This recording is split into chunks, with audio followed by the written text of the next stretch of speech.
अस्सलाम वालेकुम, welcome to पढ़ाई प्लानट। उम्मीद है आप सब अच्छे से खैरियत से होंगे।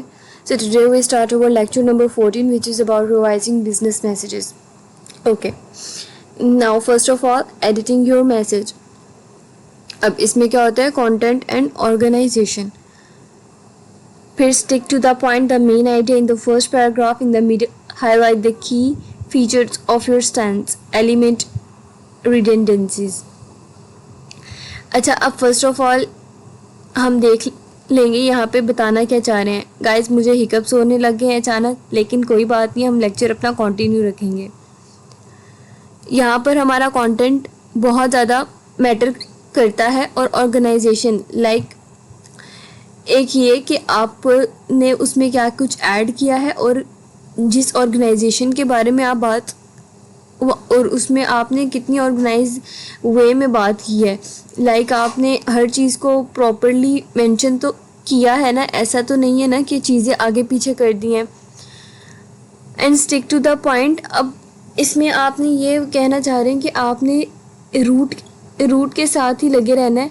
ऐसा नहीं है कि आप ओवर एक्सप्लेनिंग में चले जाओ, बहुत ज़्यादा भी एक्सप्लेन नहीं करना, बहुत कम भी एक्सप्लेन नहीं करना। हमने अपनी स्पीच को या अपनी कॉन्वर्जेशन को बहुत ज़्यादा कंसाइज रखना है। और जो मेन आइडिया है उसको हम फर्स्ट पैराग्राफ में करेंगे और मिडिल में हम उसकी की हाइलाइट्स करेंगे, की फीचर को हाईलाइट करेंगे। ठीक है।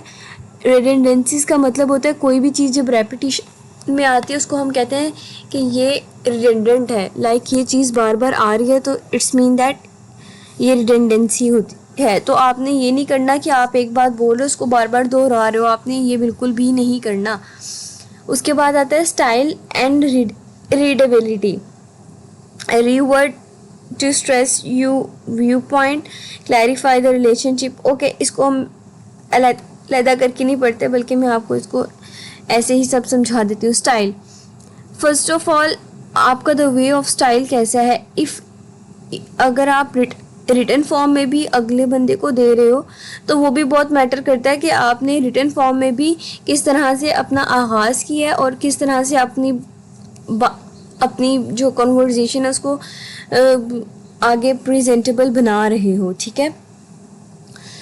रीडेबिलिटी का मतलब ही यही है कि आप जो बात कर रहे हो वो समझने के काबिल है भी कि नहीं। अब ऐसा नहीं है कि वो पढ़ने के काबिल नहीं है, ऑब्वियसली यहाँ समझने की बात हो रही है कि अगला बंदा उसको किस तरह से मुकम्मल समझ पा रहा है या नहीं।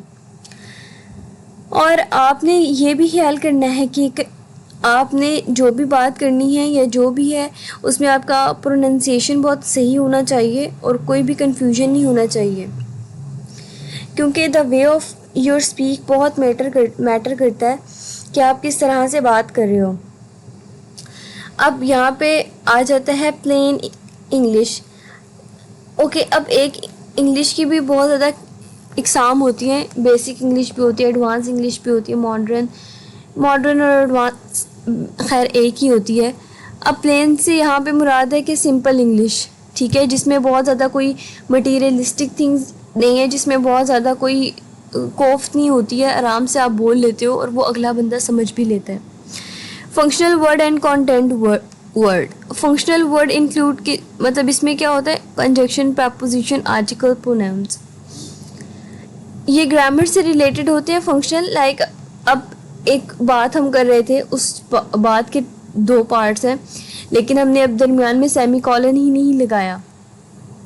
अब क्या होगा, हम उस चीज़ में सेग्रीगेशन तो नहीं कर सकते क्योंकि हमने क्या किया, सेमी कॉलन नहीं लगाया। तो जब हम उसको पूरा पढ़ेंगे डायरेक्ट तो मे भी हो सकता है उसका मतलब भी बदल जाए। तो प्रपोजिशंस भी बहुत ज़्यादा ज़रूरी होते हैं। अब इसी तरह से इज़, ऑफ, फॉर, फ्रॉम, इन चीज़ों का भी अमल दखल होता है ना।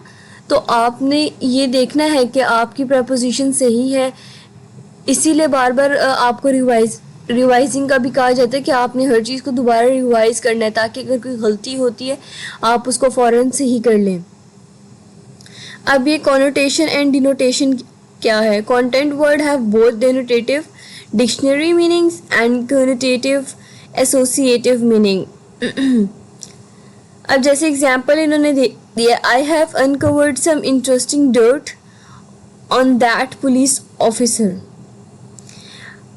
अब इंटरेस्टिंग डर्ट क्या होती है, अब यहाँ पे वो ये कहना चाह रहे हैं कि like it is in sense of, जैसे कोई होता है ना, आप किसी को बेइज्जती कर देते हो या आप किसी के ऊपर ब्लेम गेम स्टार्ट कर देते हो, तो ये होता है कि इंसर्टिंग डर्ट. सही है. On the other hand my land has fertile and dark dirt. एक होता है मट्टी. ठीक है, यहाँ पे वो कह रहे हैं माई लैंड हैज़ फर्टाइल, यानी कि जो मेरी ज़मीन है वो ज़रखेज़ भी है और उसकी मिट्टी जो है वो गहरी गहरी है, यानी कि डार्क है. Abstraction and concreteness. The more abstract a word, the more is removed from the tangible objective world of things that can perceive with sense. अब वो कह रहे हैं जितना एब्स्ट्रैक्ट वर्ड होगा इतना ही ज़्यादा मुश्किल हो जाता है उसको रिमूव करना.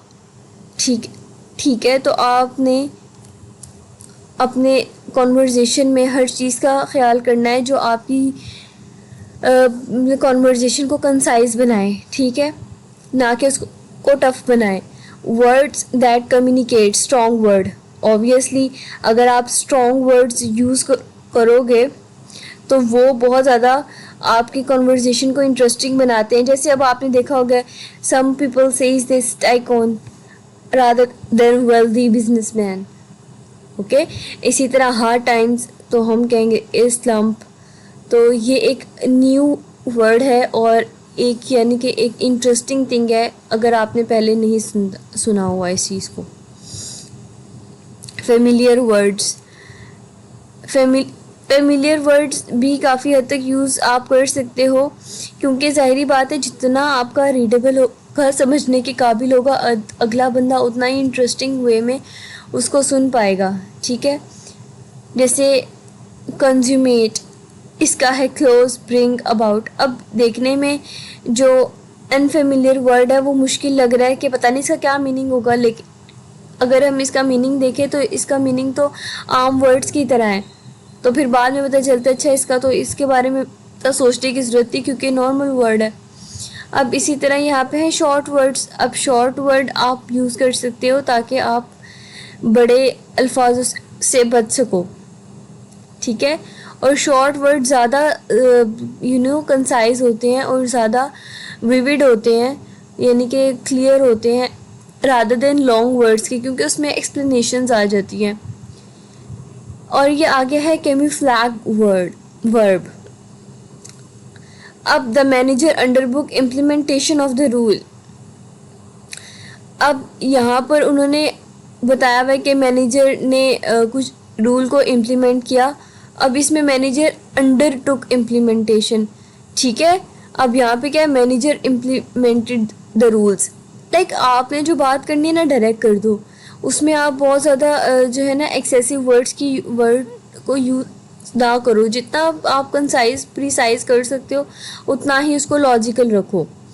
Example of gender bias, man kind, humanity, human kind. Okay, अब अनएक्सपेक्टेबल के एक्सेप्टेबल हैं कि मैन काइंड यूज़ किया जाए, लेकिन इसी की जगह प्रेफर क्या किया जाता है कि आप यूज़ करें ह्यूमैनिटी, ह्यूमन काइंड. तो इस तरह से है. अब मैन मेड. अब मैन मेड सुनते ही थोड़ा सा ना ऑकवर्ड सा लगता है, तो ये जेंडर बायसेस भी हैं क्योंकि यहाँ पे वर्ड मैन आ गया.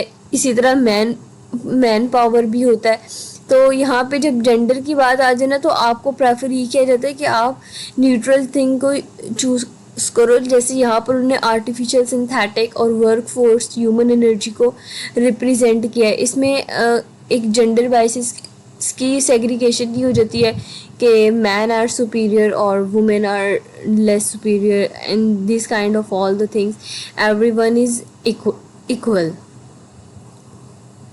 ठीक है, I am not talking about the physical, it is too much basic, but I am talking about the hierarchy. I am talking about इन हकूक़ की बात की जाए ना तो जहाँ पे मर्द के हकूक़ हैं वहाँ पे औरत के भी हकूक़ हैं, तो इस चीज़ को इस्लाम ने बहुत खूबसूरती से डिस्कस किया है। बहरहाल हमारा लेक्चर यहाँ पे एंड हो गया है। बाकी अगर आप पढ़ना चाहे तो आप पढ़ सकते हैं, लेकिन हमारा मेन मोटिव यही होता है कि हम मेन चीज़ों को कवर करें जिनका ज़्यादा हमें फ़ायदा भी होता है। ठीक है, तो चैनल को लाजमी सब्सक्राइब कीजिएगा।